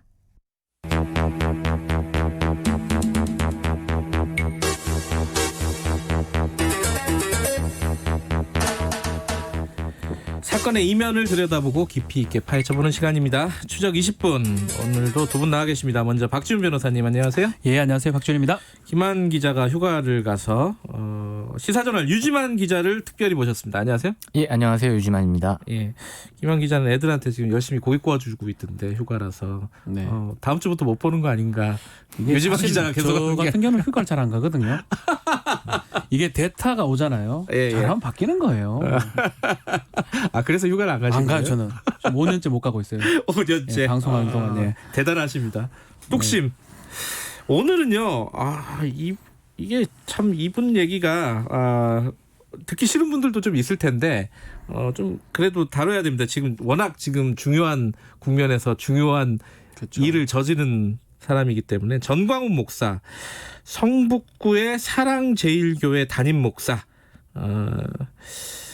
자, 지금 최근에 코로나19 상황과 이제 얽히면서 알아봐야 될 게 좀 많이 있습니다. 지금 전 목사가 양성 판정을 어제 받은 거죠? 예, 어제 오전에 검사를 받았고요. 예. 이제 오후에 확진 판정을 받아서 저녁에 서울의료원으로 이동됐습니다. 아니 근데 나 이게 그 사실관계부터 좀 정리를 해보죠. 15일 날 그 광화문 집회에 있었죠. 나왔잖아요. 예. 근데 지금 이 전광훈 목사 측은 자가격리 대상으로 통보를 받은 상태가 아니었다 이렇게 예. 주장을 하고 있고 방역 당국에서는 무슨 소리냐 통보했다 이러고 있어요. 이게 어떻게 된 근데 거예요? 문제는 뭐 그게 진위 여부도 좀 더 따져볼 수도 있는 상황인데 그 집회에서 얘기를 합니다. 본인이 제가 열이 안 납니다. 하면서 뭐 이런 식으로 얘기를 합니다. 왜 제가 자가격리를 합니까? 이런 얘기를 합니다. 그러면 그 추정할 수 있는 거는 통보를 받았다는 거거든요. 그리고 뭐 구청에서 통보를 했다고 그러고 그래서 아마도 통보가 됐을 가능성이 높지 않을까 이렇게 보입니다. 사인 그 변호사 말로는 사인을 그 뒤에 했을 것 같다 이런 생각도 들고요. 변호사 말을 들어보면. 그럼 집회에서 뭐하러 듣고 열 안 난다고 자기 건강하다고 그런 얘기를 합니까? 참. 자가격리 규칙을 위반한 거 아니에요? 이렇게 되면은. 예, 그렇죠. 만약에 그러니까 지금 서울시나 정부 쪽 입장은 집회 전에 자가격리자 통보를 했다라는 입장이고 그다음에 전 목사 측은 저녁 6시에나 격리 통지를 받았다. 그러니까 집회 이후에나 통보를 받았다. 그러니까 난 자가격리 대상자가 아닌 상태에서 집회에 갔다를 이제 쟁점으로 가는데 제가 봤을 때 이 부분을 문제를 삼는 이유는 이 부분이 처벌이 크기 때문인 것 같아요. 이게 뭐 자가격리 위반이다 아니다 이 부분이 상당히 당연히 좀 처벌이 클 수밖에 없죠. 예, 그렇죠. 그러니까 16일 날 어제가 16일이었죠. 네. 어제가 17일이었구나. 17일. 17일 날 확진 판정을 받았으면은 15일 날은 증상이 있었다는 거잖아요. 있었죠. 그렇죠. 자, 뭐 잠복기를 고려하면은 그러면은 그때 만났던 수많은 사람들이 다 위험하다는 거 아니에요, 지금. 그렇죠. 그래서 지금 감염병 예방법 위반의 소지가 지금 있는데 지금 최근에 실형 사안들이 많이 있습니다. 예컨대 이렇게 위반했을 때 단기 6개월부터 해가지고 1년까지 나오는 경우가 지금 생기고 있거든요. 집행유예가 아니라 그렇죠. 실형입니다. 실형. 그래요? 그래서 이 사안도 지금 이 사건도 이게 지금 자가격리 통보 여부를 좀 더 또 따져봐야 되겠지만 네. 조금 많이 혐의가 맞다 그러면 네. 뭐 구속이나 이거 보석 말고도 사유가 되지 않을까 이렇게 보입니다. 또 하나 애매한 거는 그날 집회에 이제 신도들한테 참여를 독려를 하지 않았겠습니까? 근데 이 부분은 법 위반이 되는지 이게 참 애매하더라고요. 정확히는 이제 집회 참석도 독려했고, 예. 그다음에 진단 검사를 받을 필요가 없다라고 얘기를 했죠. 이제 진단 검사 신도들에게 심지어는 뭐라고 얘기를 했냐면 그 성령의 불길 얘기를 하면서 예배를 나와라. 그러면 아픈 것도 치료가 될 것이다. 이런 식으로 얘기를 했거든요. 이거는 이제 이게 만약에 감염병 예방법 위반에 해당이 된다면 이건 꽤 심한 이제 벌을 받을 수 있는 혐의가 되겠죠. 방역을 아주 구체적으로 방해했다 이렇게 볼 수도 있겠네요. 그래 보이는 상황이에요. 뭐 공무방해죄까지도 될 가능성이 있지 않을까. 감염병 예방법은 당연히 위반이 되는 거고요. 그 좀 심각한 상황인데 이제 계속 믿음이나 뭐 공산당 얘기를 자꾸 해요. 공산당이 있나? 하여튼 공산주의 이런 얘기를 하면서 우리나라 공산화 될까봐 걱정되게 하시는데 그런 얘기를 하면서 지금 계속적으로 코로나보다 더 무서운 게 공산주의다. 이렇게 지금 얘기하는 거예요. 정광훈 목사가 이제 확진이 되면서 또 문제가 생긴 게 뭐냐면 정광훈 목사가 일주일 전에 공판에 참석을 했었거든요, 직접. 예. 그 김용민 씨랑 같은 공판이죠. 평화나무 이사장도 증인으로 잠깐 얘기했었는데 공직선거법 위반이랑 맞아요. 문재인 대통령 명예훼손 위반 혐의로 이제 재판을 받는데 그 재판부도 거기 소법정이라 되게 인원이 적게 들어갈 수 있는 법정이라 그렇죠. 이제 방청석 해봐야 뭐 2-30명. 사람들 간의 간격이 좁습니다, 거기가. 그래가지고 거기 지금 재판부도 사실상의 지금 격리 상태로 돼 있거든요. 잠복기를 감안하면 그쪽도 위험할 수 있는 위험하죠. 거죠. 김용민 이사장도 마찬가지고요. 민폐도 이런 민폐가 참 여기저기 기본만 지키면 되는데 기본을 지금 못하니까 답답한 것입니다. 그러고 보니까 청와대 국민청원 제목이 국민민폐 정광훈이군요. 네. 참 웃을 일이 아닌데 너무 어이가 없으니까 자꾸 좀 헛웃음이 나와요. 어찌됐든 지금 여러 가지 법령을 위반한 것으로 추정은 되는데 이걸 수사를 해야 되잖아요. 그렇죠. 근데 자가격리 기간은 어떻게 되는 거예요? 수사를 못 하는 거 아니에요? 아니요. 본인을 만약에 진짜 정말 필요하다면 좀 심각하고 상황이 급하다면 뭐 제가 들은 바에 따르면 방역복 같은 거 입고 한다고 하더라고요. 그래요? 그런 조치를 취한다는데 그 정도는 아닐 거예요. 치료가 지금 본인 자가격리 치료가 좀 필요한 상황이기 때문에 이거는 자료만 아마 수집을 하고 감염병 예방법 위반 부분은 나중에 치료가 다 된 후에 하지 않을까 이렇게 생각이 듭니다. 어찌됐든 지금 아까 이제 그 법정에서 있었다는 건 민사겠죠 아마?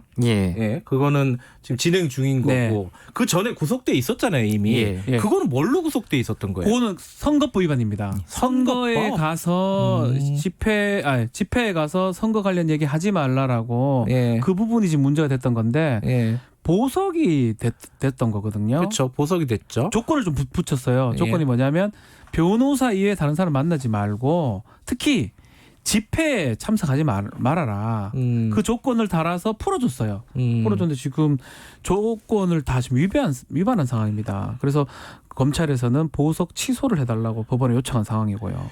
근데 이게 자세히 읽어보면은 관련된 집회나 불법 집회에 참석하지 말라. 본인은 관련된 집회도 아니고 불법 집회도 아니다. 이렇게 얘기하지 않겠어요? 그죠? 일단 그런데 이 서울시가 그 광복절 집회에 대해서 정광훈 목사 측이 주장한 형집행정지 신청에 대해서는 법원이 기각을 한 사례가 있거든요. 그러니까 현행법상으로 보면은 이게 법의 허가를 받지 않은 집회를 신청한 게 되는 겁니다. 그렇기 때문에 이 부분에 있어서는 아마 집시법 위반까지 이제 적용을 해서 아마 당국이 고발을 할 가능성이 높다고 보여집니다. 그러니까 이제 집회 신청 자체가 문제가 될 수도 있겠군요. 그렇죠. 보석으로 나온 사람이 그런 관련 집회를 하지 말라고 했더니 신청을 했다. 물론 서울시에서 이건 불허했잖아요, 그죠? 그러니까 정광훈 목사가 참석한 집회는 연설을 한 집회는 다른 보수단체가 신청해서 허용된 집회였거든요. 정광훈 목사의 단체는 허가를 받지 못했습니다. 100여 명만 뭐 참가하는 걸로 했는데 본인이 이제 참석을 한 것이죠. 근데 지금 재판 검찰이 보석을 취소해달라고 청구를 하면은 이것도 또 재판이 열려야 되는 거예요. 재판 열리고 나면 비공개로 심리를 할 수도 있어요. 그래서 아마 이거는 보석 조건을 위반하는 경우 잘 없어요. 보석되기도 쉽지 않거든요. 피고인이죠. 재판 네. 받다가 아니면 피의자 재판 수사받는 도중에 예. 구속을 풀어주는 상황인데 예. 간이 큰 거죠, 사실은. 조건을 그냥 정면으로 위반해서 딱 쥐어진 게 집회 참석하지 말라라고 네. 했는데 참석을 해가지고 했기 때문에 막 재판부 입장에서는 상당히 그 부분을 뭐 고려한다면 보석이 취소될 가능성이 좀 높지 않을까 생각이 듭니다. 그 보석금 보증금이 5천만 원이잖아요. 네. 이거 어떻게 되는 거예요? 취소가 되면? 몰취될 가능성도 있고요. 아, 그래요? 예. 근데 그 보증금이라는 건 사실은 보석 조건을 그냥 거는 거예요. 근데 그거는 또 따져봐야 될 것 같아요. 다음에 재판부 결정을 할 걸로 보입니다. 이분이 3천만 원을 내고 2천만 원은 이제 보증보험으로 대체를 하고 증권으로 네, 증권으로 대체를 하셨거든요. 네. 근데 만약에 보석 조건을 위반해서 보석 취소가 되면은 또 벌금이랑 뭐 감치 조치가 취해질 겁니다. 가능성도 있죠. 네. 그래요. 그런데 저 같은 경우에는 뭐 정광훈 목사에 대해서 크게 관심이 없어가지고 보면 최근에 뭐 교회 담임 목사다 그리고 보수적인 약간 극단적인 발언을 주로 하는 사람이다. 뭐 이 정도는 알고 있는데 뭐 정광훈 목사는 어떤 사람인지 좀 아세요? 이 사람? 일단 뭐 정광훈 목사는 대표적으로는 그 한국 기독교 총연합회 회장을 하고 있는데 예전부터 좀 극우적인 발언이라고 할까요? 그런 네. 발언을 좀 많이 일삼았던. 최근에만 그런 게 아니에요? 예, 뭐 그런 걸 많이 하셨던 분으로 알려져 있고. 예. 특히 문재인 정권 들어서면 좀 존재감을 좀 뽐내셨다고 할까요? 예. 10년 동안 좀 조용히 있다가. 예, 뭐 꾸준히 활동을 해오셨는데 예. 이게 문제는 이 중랑구에 있는 사랑제일교회의 신도들이 이제 집회에 참석을 했지 않습니까? 예. 근데 이게 신도들만 사실 있는 게 아니잖아요. 이게 보수단체 집회이기 때문에 예. 이 단체 집회에 그냥 참여하고 싶으신 분들이 다들 왔기 때문에 예. 이게 방역에 있어서도 이제 구멍이 충분히 뚫릴 수 있는 상황이라는 거죠. 그렇죠. 예. 네, 뭐 혼자만 있는 게 아니니까. 예, 그렇죠. 벌써 지금 300명이 넘었다 그러고요. 네. 그쪽 확진자가. 근데 이게 여러 가지 좀 근데 그 가짜 뉴스라고 해야 되나요? 이건 뭐라고 해야 될지 잘 모르겠는데 이게 외부 바이러스 테러를 했다. 뭐 이런 식의 얘기를 했어요. 이건 무슨 말이에요, 도대체? 이게 참 그냥 참 아무 말인가요? 그냥 아무 말입니다. 진짜 뭐 공산주의 얘기도 하고 지금 테러 당했다 얘기하고 우리가 이걸 갖고 뭐 논의를 하는 것도 사실 이 검증하는 것도 좀 웃긴 노릇인데 예. 모든 사람이 지금 마스크 끼고 그래 조심조심 하는데 이게 뭐 하는 짓입니까? 아유 저도 화내면 안 되는데요. 예, 화를 내지 방송 마시고. 중이라면 하도 어처구니가 없어서 이걸 대꾸하는 것도 웃기고 예. 정말 과학적인 이런 얘기를 다 무시하고 또 그걸 따라가는 사람도 그렇고요. 아 답답합니다 진짜로. 정은경 질병관리본부장도 가장 우려했던 상황이 터졌다라고 얘기를 하는 이유가 네. 신천지 사태 때는 그래도 대구라는 지역적 특성이 있었지 않습니까? 네. 그리고 신천지는 좀 소극적인 종교 집단이라 좀 폐쇄적인 면이 있어서 그렇죠. 폐쇄적이죠. 그러기는. 신도 관리가 그나마 됐다고 볼 수 있거든요. 명단을 강제로 압수수색을 했을 경우에는 네. 신도들 추적이 가능했는데 네. 지금 이 사랑제일교회 같은 경우는 아까도 얘기가 나왔지만 정광훈 목사가 진단검사를 받지 말라고 하는 경우도 있었고 예. 지금 지방에서도 사랑제일교회 신도가 뭐 남편 팔을 깨물고 도망을 나갔다가 잡힌 사례 포항이죠. 예, 포항에서 있었는데 지금 이 신도들도 비협조적이고 그다음에 또 하나가 명단이라고 제출한 것도 상당히 오차가 있는 걸로 지금 알려지고 있거든요. 예. 거기다 서울이란 말입니다. 지금 장소가 굉장히 지금 위험한 상황에 처해 있긴 합니다. 저는 이게 그 신도들에게 또 그 얘기를 했더라고요. 이 정부가 확진 판정 내린 건 또 못 믿겠다. 정치적인 의도가 있다. 네. 그 마음대로 확진을 내린다는 거죠, 그죠? 정치적인 의도에 따라서. 예, 그렇죠. 뭐 이건 박시훈 변호사님 말씀대로 뭐 굳이 논의할 필요가 없는 발언인 것 같은데 어찌 됐든 간에 지금 이런 상황을 관리를 하려면은 정확한 명단을 알고 빨리 검진을 해야 되잖아요. 근데 그 압수수색이나 뭐 이런 게 필요하다는 여론이 있지 않아요? 지금 아마 시기를 놓쳤을 거라고 추정이 됩니다. 벌써 확진자 계속 나왔던 상황이고 확진자도 300여 명인데 명단 자체도 지금 오류가 상당히 많다 그러거든요. 네. 신도 명단도 가짜도 있고 아닌 사람도 있고 그런 상황이기 때문에 지금이라도 뭐 늦었다라도 해야 되지만 교회도 해야 되고 또 집회에 참석한 사람은 찾을 길이 없습니다. 그러니까 사실상으로는 지금은 사실 이 사람들 때문에 방역은 끝났다고 저는 좀 생각이 들어요. 아이고, 그렇게까지 말씀하실 거예요? 아니요, 지금 그런 상황이에요. 막아내야긴 하고 싶은데 지금 뭐 이 사람들 원하는 게 이거였는지는 모르겠지만 이래 돼 버렸습니다. 지금 상황상. 일단 기본적으로 뭐 신도들의 명단을 정확하게 좀 파악하는 게 제일 급선무 아니겠어요? 그런데 지금 사랑제일교회가 보통 이제 요새 기본적으로 뭐 유흥주점 같은 경우에는 QR 코드를 찍는다든지 하는 조치들이 있지 않습니까? 뭐 전화번호를 입력한다든지 이게 있는데 사랑제일교회는 그런 조치가 전혀 없었던 걸로 지금 확인이 되고 있거든요. 그러니까 사실 박준 변호사 말씀하신 것처럼 압수수색을 한다 한들 거기서 더 이상 나올 수 있는 게 사실상 더 없지 않겠느냐. 오히려 신천지 때는 없어요. 지금 우리 유 기자 말씀하셨지만 명단도 있기도 있고요. 그리고 소극적으로 하기 때문에 찾아낼 수 있었던 가능성이 있는데 지금은 그런 가능성이 너무 적어져 버렸죠. 우리 방역 당국이 그래도 찾아내야죠. 어떤 방법을 쓰든 찾아내야 되는데 이제 사후적으로 이만희 총회장이라고 하나요? 신천지? 거기는 지금 살인죄로 기소가 됐죠. 구속 기심된 상황이죠. 이 정광훈 목사도 이런 죄가 같은 죄가 적용될 가능성이 있을까요? 살인이나 이런 거는 좀 어렵고 지금 눈에 띄는 거는 감염법 위반법하고 공무집행 방해죄 등등. 또 지금 이미 공직선거법으로 재판을 받고 있는 중이고요. 이 재판들을 다 같이 받을 겁니다. 또 그 외에도 이 교회랑 하기도 그런데 하여튼 이 교회의 구상권 행사도 아마 할 것 같아요. 저기 정부에서 방역 비용이라든지 이런 것들을 할 건데 그것도 뭐 지금 당장은 아니겠지만 추후에 제기될 것으로 생각이 됩니다. 알겠습니다.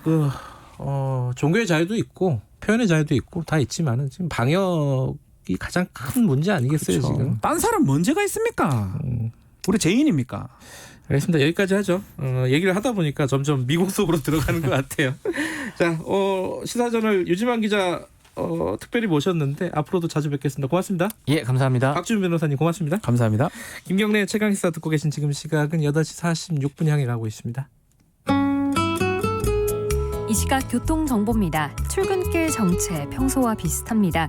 서울 외곽고속도로 판교에서 일산 방향은 시흥부터 송내까지 7km, 계양에서 자유로까지 정체가 이어졌고요.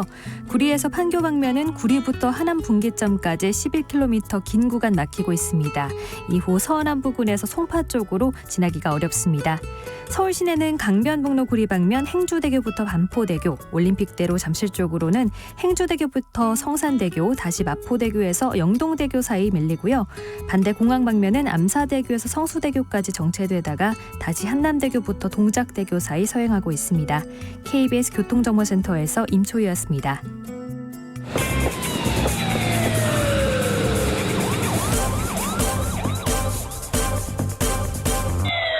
김경래 최강 시사. 네, 정광훈 목사도 중요하고 사랑제일교회도 중요하고 다 중요한데 지금 대책이 제일 중요하지 않겠습니까? 지금 환자가 급증하고 있고 병상 부족한 거 아니냐, 곧 부족해지는 거 아니냐 이런 걱정들이 많습니다. 국립중앙의료원 정기현 원장님 연결해서 관련 얘기 좀 여쭤보겠습니다. 원장님 나와 계시죠? 예. 안녕하십니까? 예, 안녕하세요. 지금 이 동시다발적인 수도권 확진자 증가세가 신천지보다 위험하다. 이거는 좀 과장된 건가요? 아니면 진짜 그런 건가요? 차이점이 있습니다. 대구 신천지는 이제 그 하나의 집단에서 또 발생을 했고 그게 이제 추적 가능했던 부분인데 지금 이제 수도권에서 발생한 거기 때문에 또 인구 규모 자체가 다르고 지금의 이제 교회발 집단 감염은 특히 서울의 경우에 고령자가 60대 이상 고령자가 한 60%, 경기가 45% 이상 됩니다. 그때는 젊은 층이 많았고요. 그리고 전체적인 집단 발병 유형이 너무 다양해서 좀 더 단순히 이제 대구 때 신천지발하고는 현재 교회발 집단 감염하고는 굉장히 차이가 있다고 봅니다. 속도는 어떻습니까? 속도가 더 빠르다는 얘기도 있고요. 속도가 그러니까 집단 발병 유형이 소위 말하는 클러스터 집단이 굉장히 이제 여러 군데가 다양하다는 것은 지역사회 전파가 많이 이루어졌다라는 것이거든요. 따라서 이제 확산 속도가 대단히 빠르게 보이는 지금 양상을 보이고 있습니다. 지금 이렇게 동시다발적으로 계속 증가를 하다 보면은 네. 중증 환자 치료 병상이라든가 네. 이런 것들이 부족해지는 거 아니냐. 지금 어느 정도 여유가 있어요? 수도권 같은 경우에는? 지금 이제 저희가 파악하고 이제 서울시, 경기도, 인천을 네. 중심으로 저희들이 음압병상, 그다음에 그 중에서 중환자 병상을 파악을 하고 있습니다. 근데 네. 거의 70% 선이 현재는 차 있는데 네. 그 중에서 저희들이 이제 환자 분류와 네. 이런 것들을 좀 더 면밀하게 해서 네. 하면은 지금 추세로는 대단히 좀 불안한 부분이 있습니다. 한 일주 후면은 지금 중환자 발생이 이제 지금 추세로 봤을 때 그에 발생한 확진자들이 일주 후면 중환자 발생이 시작이 되는 시기거든요. 네. 네, 그러기 때문에 거기에서 4주 정도, 3주 치료 가정하고 4주 되면 그때 이제 필요한 병상이 추계가 됩니다. 거기에 따르면 조금 확보 수준을 높여야 되는 공공민간 할 것 없이 네. 병상 자원을 좀 더 동원해야 되는 상황이라고 보시면 되겠습니다. 지금 현재로서는 좀 위험하다. 예. 그러면은 좀 더 꼼꼼하게 해야 될 것 같습니다. 그럼 어디서 확보를 할 수 있어요? 수도권에서는? 지금 저희 이 데이터로는 이제 좀 공공하고 민간 다 되어 있습니다. 그러나 이제 중요한 것은 환자 분류를 먼저 잘 해야 됩니다. 그래서 거기서 그 분류 없이 무증상이나 경증 환자까지 병원에 입원을 하게 되고 또 산소 치료가 필요한 환자, 실질적으로 인공호흡기상의 치료가 필요한 중환자 이 부분을 잘 분류한다면 지금의 이제 의료기관이 서울은 한 17개 기관 정도 추정이 되고요. 토탈 경기 합치면은 또 한 32개 정도의 의료기관에서 지금 가용한 그런 그 중환자 병상 수를 확보할 수 있을 거는 같습니다. 그리고 지금 이렇게 확보를 하는 것도 중요한데 지금 추세로 가면은 어느 시점에서는 감당이 안 될 거 아니에요, 그죠? 그렇죠. 이제 이것이 이제 눌러지지 않고 그래서 저희가 이제 의료 체계가 감당 가능한 환자 발생 수준을 예측을 하고요. 그다음에 지금 말씀하신 대로 급격하게 대규모 확산이 될 거냐라는 판단 하에 종합적으로 고려를 해서 또 아시다시피 방역 측에서의 전체적인 뭐 사회적 거리두기 단계를 조정하는 거 아니겠습니까? 그래서 그런 것과 함께 이 조화를 이루면서 가야 되고요. 그러나 이제 이 상태가 계속된다면은 의료 체계 자체가 상당히 힘들어지는 상황이 발생을 하는데 그 시기가 그렇게 길지 않다라는 데 대한 두려움이 좀 있습니다. 길지 않다면은 뭐 한 2주 정도 이제 보면 판가름이 날 것 같습니다. 한 2주 정도 이 상황이 계속된다면은 감당하기는 어렵다. 그러면은 그런 어떤 최악의 상황을 상정하고 준비를 해야 되는 거 아니겠어요? 그렇죠. 근데 감당이 안 된다 그러면 어떤 방법이 대안이 있습니까? 감당이 안 된다는 것은 지금 현재의 저희들이 이제 확보할 수 있는 그러니까 병상 수와 현실적으로 코로나 환자만 있는 것이 아니잖아요. 그렇죠. 다른 중환자들도 굉장히 많습니다. 그리고 그분들이 또 잘 치료받을 수 있게 돼야 되는 것이기 때문에 그걸 조정하는 기간들이 필요합니다. 준비하고 조정하는 기간. 지금의 상태만 놓고 본다면 그런 환자 분류라든가 조정이나 협력 이런 과정들을 아주 꼼꼼하고 과감하게 준비해 나가지 않으면 대단히 힘들겠다. 그런 것들이 필요하다라는 의미의 말씀입니다. 지금 이제 그 분류를 꼼꼼하고 과감하게 해야 된다 말씀하셨는데 이런 기준들은 좀 명확하게 우리 의료진이라든가 방역 당국이 설정해 놓고 있는 상황인 건가요? 그렇죠. 저희들이 이제 환자 분류가 연령이나 기저질환 뭐 기타 이런 위험 요인을 반영해서 환자를 분류하고 이제 격리 장소라든가 병상을 배정하는데요. 일단은 그 기준은 있습니다. 근데 이제 기준을 좀 더 한번 더 면밀히 들여다보고 네. 이것이 단순히 기준만 있는 게 아니라 기준이 적용이 돼야 되지 않습니까? 그래서 네. 이런 부분에서의 환자 정보를 또 실시간 파악해서 네. 수요 예측하면서 네. 서로 정보를 환류시키고 해서 병상 배분하고 네. 지침은 제 생활치료센터부터 시작을 해서 네. 중환자 분류까지 해서 지침은 지난번에 만들어진 것에 좀 더 업데이트하는 그런 일들을 진행시키고 있습니다. 예.